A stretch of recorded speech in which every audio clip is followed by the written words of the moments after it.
Welcome back to the Deep Dive. Today we're taking on a really compelling, and I have to say, pretty intense narrative.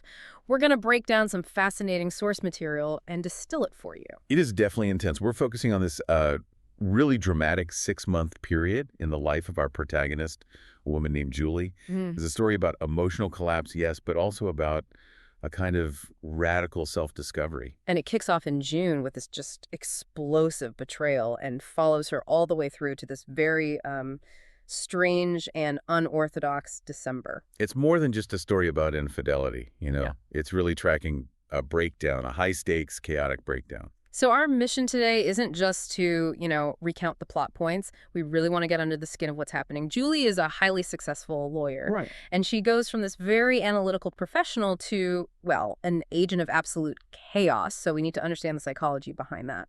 Exactly. What are the drives that push her? We're dissecting her methods for coping, and some of them are pretty unconventional, even frightening. It's about how those actions, that destruction, ultimately lead her to some kind of autonomy. It's like a psychological case study wrapped up in a really dramatic story. For sure. Because her actions, this whole campaign of destruction she goes on, you have to look at why. Why did she choose chaos? Why was that her path to, reclaiming her own agency? And what did her own sort of emotional and financial cost-benefit analysis look like? It's a journey. In the opening scene, the hook that pulls you in is just perfect. It sets the tone immediately. Julie gets home early from a spa holiday she was supposed to be on, and the very first thing she finds. The first piece of evidence. Yeah, it's the single object that just screams defiance. It's a lemon yellow Wonder Bra hanging from the inside knob of our hall door. And that yellow Wonder Bra, it's not just a piece of clothing. It's immediately given this human quality.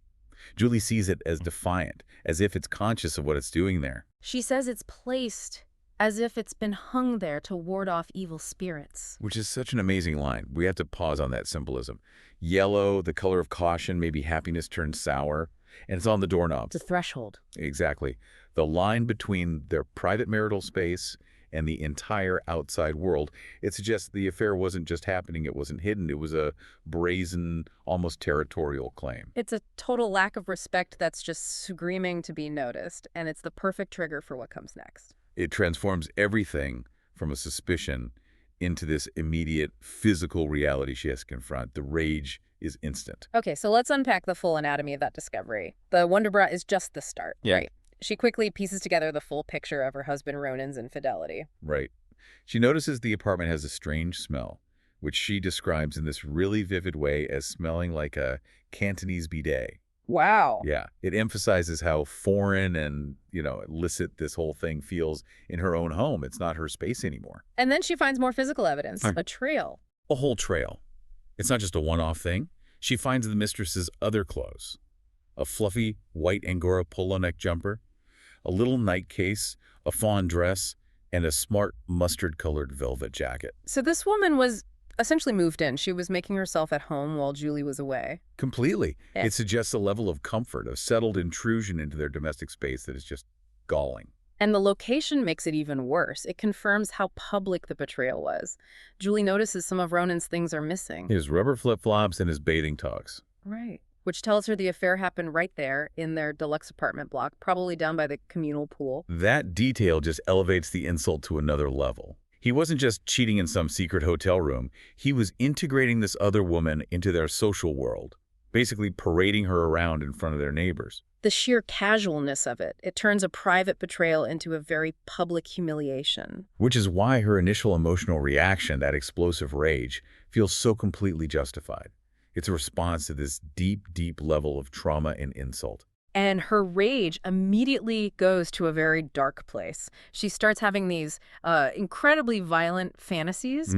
She imagines getting this gruesome physical revenge. The line is, I want to sever Ronan's balls from their sockets and make them both watch at scissor point. It's extreme. Yeah. But we have to analyze that. Why that specific, genital-focused violence? It's not random. No, it connects directly to the biggest source of tension in their marriage. Yeah. Her desire for a child, a desire he was actively suppressing. Right. So when she finds out he's betrayed her, Her rage targets the very source of his masculine power, Mm. his ability to reproduce something he was withholding from her while, potentially giving it to someone else. It's about a total loss of control. And her fantasy is about reclaiming that power in the most destructive way possible. Absolutely. And Okay. this is where we see just how cynical Ronan really is. The tactical deception. Yeah, let's talk about that. He's the one who insisted she go on this spa holiday with her friend Silvana. He pushed her to go, claimed his dental appointment book was totally full.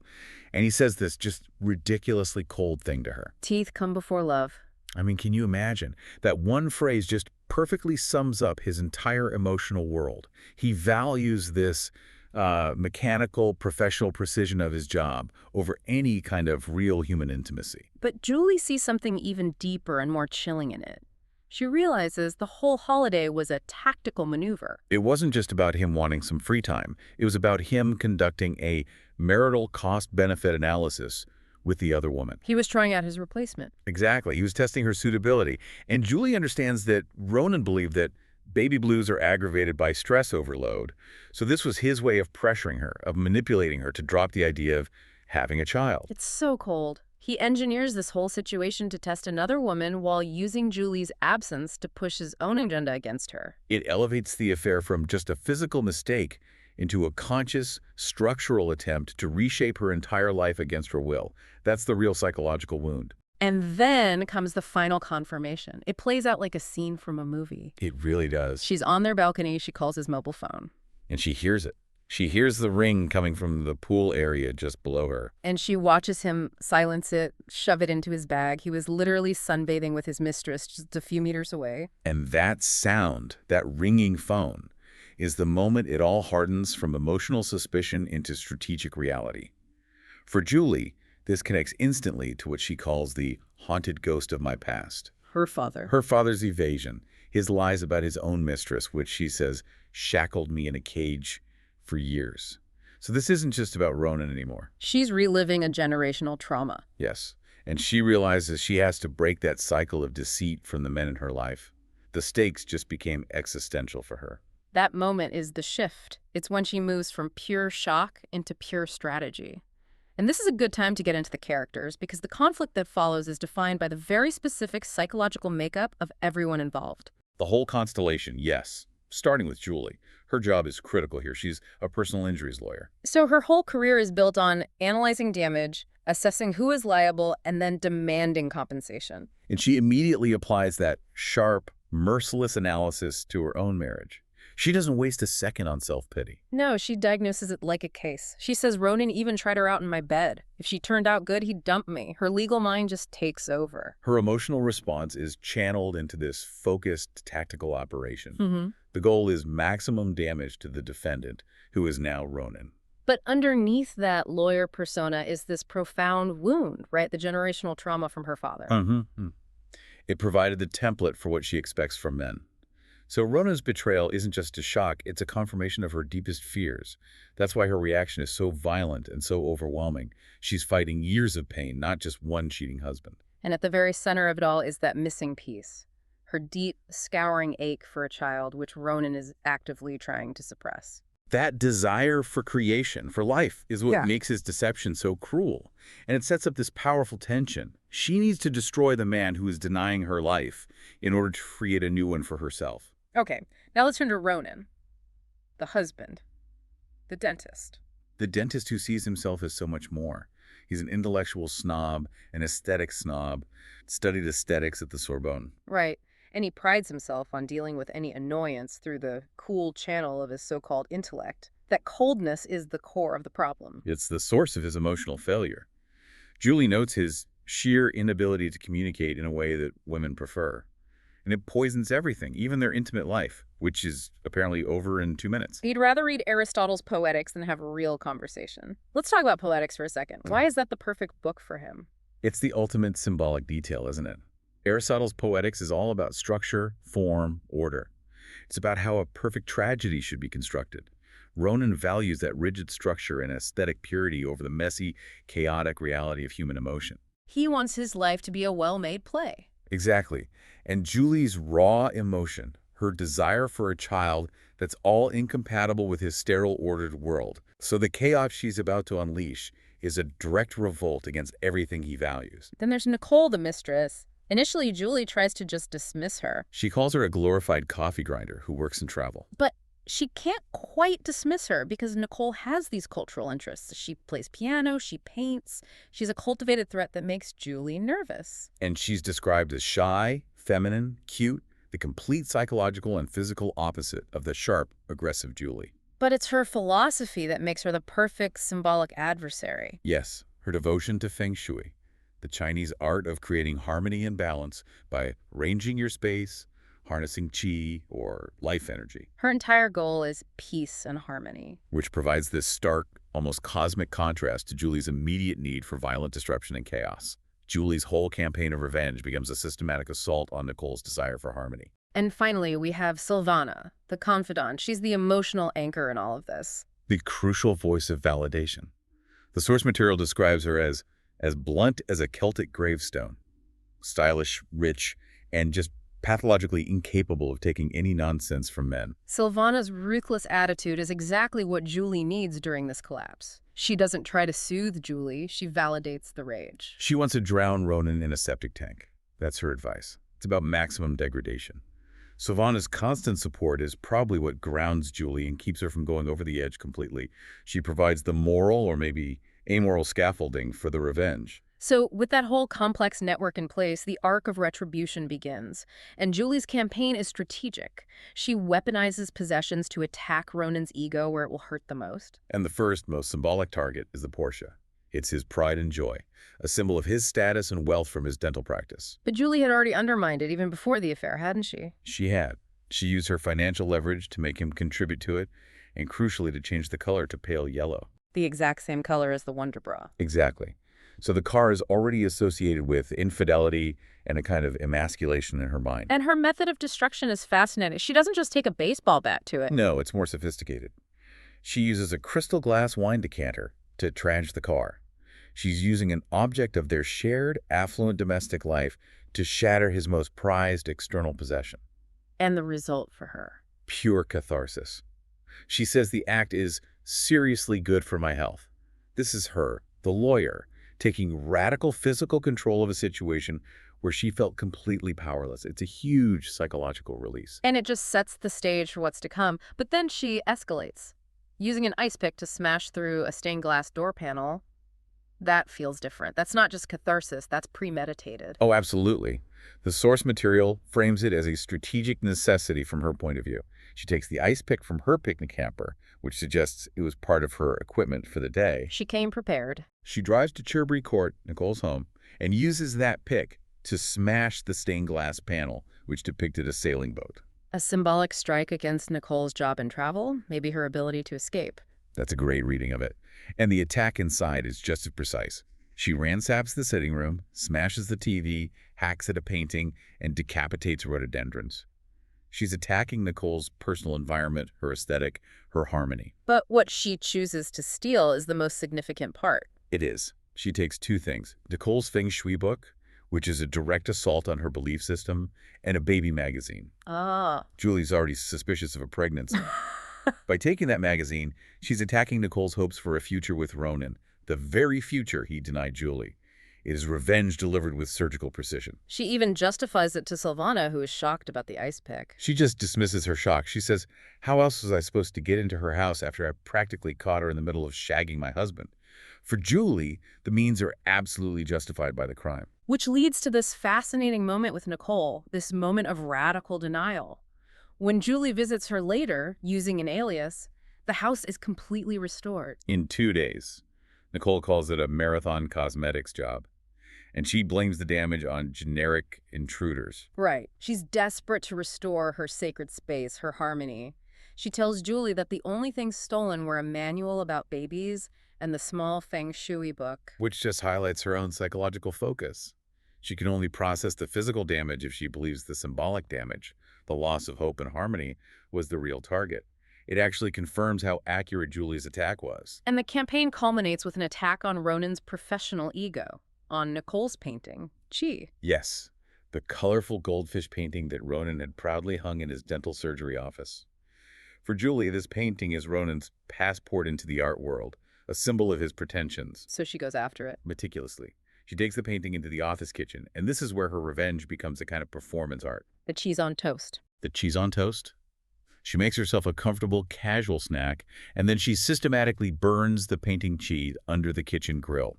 And she leaves the charred remnants behind, along with the scraps from her snack. Why do that? Why not just burn it and leave? It's the ultimate psychological statement. It tells Ronan and the police exactly who did it. It says, I was so comfortable in your professional sanctuary that I stopped for lunch while I destroyed the symbol of your affair. And I don't care if you know it was me.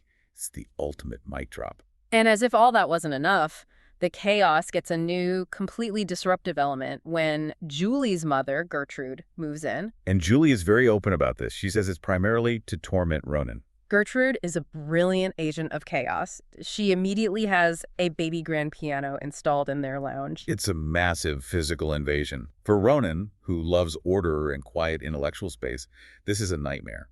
The piano physically blocks his path and shatters his prized composure with noise and clutter. And then comes the tropical fish mousseline plot. This is where it gets really dark and bizarre. This is where Julie truly crosses a line from property damage into something else entirely. She finds out Ronan is fostering 5 tropical fish for Nicole. Because he lied and told Nicole he loved them, right? Typical move, Julie notes, to get access to Nicole's knickers. And this revelation is devastating for her because it just confirms his deceit is pathological. It extends to everyone. So she takes the fish. She takes the living fish, clownfish, oriental sweet lips, and she blends them in the Moulinex mixer with cream and herbs. She creates what she calls a much creamier fish booze. That is horrifying. She's moving from destroying symbolic objects to destroying living things. It's a direct attack on life and creation, which is so ironic given her own denied desire for a child. This is calculated, pathological rage. It's way beyond simple catharsis now. And the dark humor of it peaks at dinner. Gertrude, who has no idea what she's serving, serves this salmon mousseline with Ronan spaghetti. And Julie has to sit there and watch her husband eat the blended remains of his own lie. And she's desperately trying to warn Silvana without saying anything. It's one of the most memorable scenes. Julie is doing these silent, fish-like movements, lolloping her head, opening and closing her mouth, drawing a fish in the air. And Silvana has no idea what's going on. She just thinks he's eating fish. It's as absolute psychological torture for Julie. She's watching her revenge play out perfectly, but she can't share the macabre truth. She has to just sit there while he unknowingly consumes his own deceit. The whole thing finally comes to a head on Thursday, June 23rd. Ronan comes home furious. He confronts Julie. He accuses her friend of not only burning the painting jai, but of causing 15,000 pounds of damage to his dental surgery. He's furious about the professional damage, the cut dental chair, the torn filing cabinet, the tools of his trade. That's what gets to him. It's as personal as the Porsche. He knows Julie's behind it, but he can't prove it. But this confrontation is what forces the grand revelation. Yes. Gertrude, trying to protect Julie from his anger, confesses her role in serving the salmon mousseline. And Ronan sees the depth of the conspiracy against him. The wife and the mother-in-law, unified in these bizarre, destructive acts, he turns pale and morbid. He's totally shell-shocked. He realizes he's not just fighting his distraught wife, he's fighting this coordinated, multi-generational, destructive, feminine force. And that is the absolute breaking point for his intellectual composure. He finally drops all the pretense. He admits he fell out of love and says he's leaving. He confirms he was using the affair as an exit strategy all along. And he blames her. He blames her destructive behavior, Gertrude, the piano. He calls him sick and totally insane. The irony is just stunning. It's so deep. He condemns their insanity without any recognition that his own coldness, his own pathological lying about the affair of the fish, everything, that was the fuel for her entire breakdown. She basically engineered his departure by giving him the horrifying excuse he needed to leave. The unraveling is complete, and we move into the aftermath.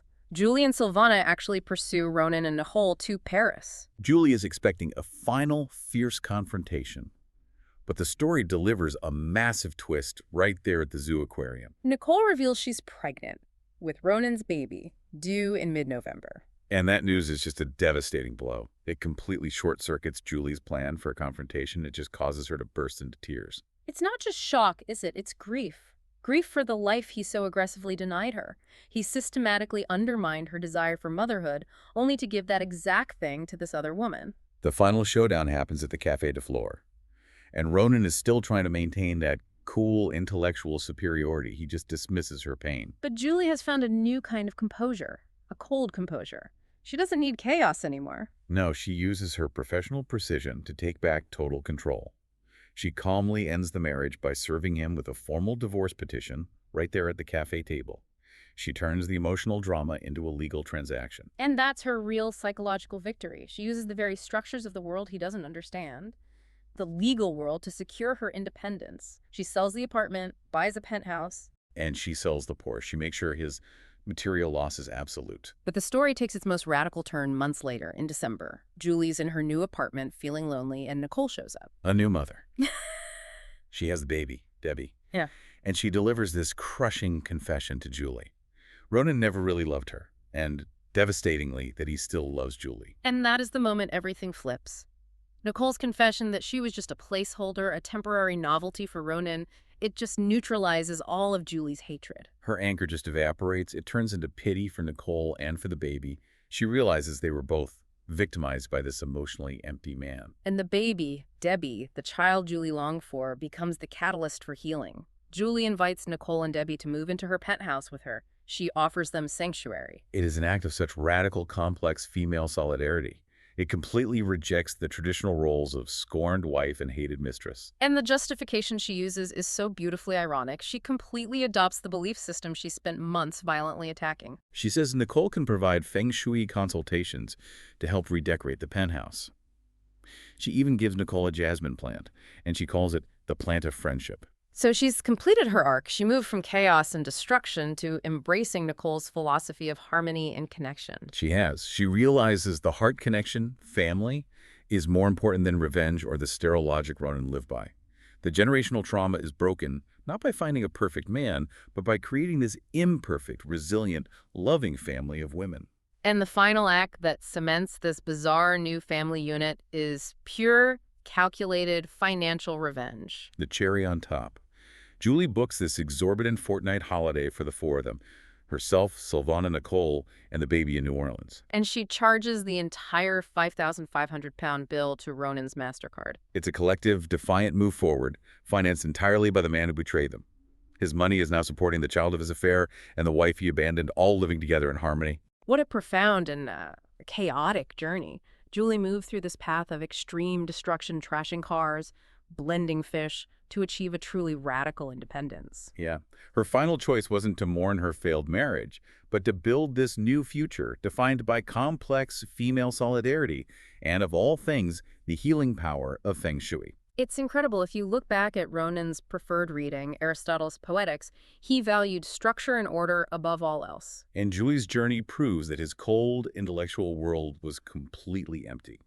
Her chaotic path led her to realize that what's important isn't what's in the groin, those purely transactional relationships, but what's in the heart, emotion, connection. Her final alliance with Nicole and Sylvana is the chaotic, messy, but ultimately heartfelt answer to Ronan's sterile deceit. It is. Which leads us perfectly to the final provocative thought for you, our listener. Julie's final act is financing a £5,500 holiday for herself, her best friend, the mother of her husband's child, and the baby, all on Ronan's credit card. So if you define revenge as making the aggressor suffer, was the greatest revenge Julie achieved emotional by essentially stealing his mistress and his baby into her new family? Or was it purely financial, ensuring he bankrolls the very existence he tried so hard to escape? And to build on that, does this final bizarre alliance represent genuine emotional healing, a truly complex family rising from the ashes? Or is it just the creation of a new, highly complex form of chaos, maybe destined to repeat its own patterns of psychological volatility, just in a much more glamorous setting?